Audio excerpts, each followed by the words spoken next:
Здравствуйте, дорогие друзья! Вновь в сказке у камина.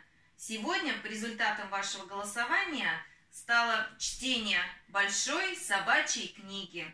Мы выбрали сказку «Слон и моська». По улицам слона водили, как видно, на показ. Известно, что слоны в диковинку у нас, так за слоном толпы зевак ходили.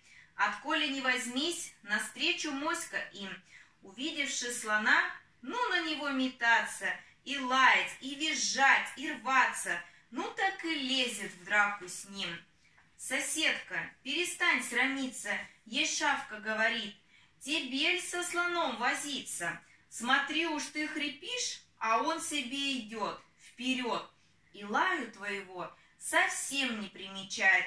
«Эх, ей моська отвечает, вот то-то мне и духу придает, что я совсем без драки могу попасть в большие забияки. Пускай же, говорят собаки, ай, моська, знать она сильна, что лает на слона».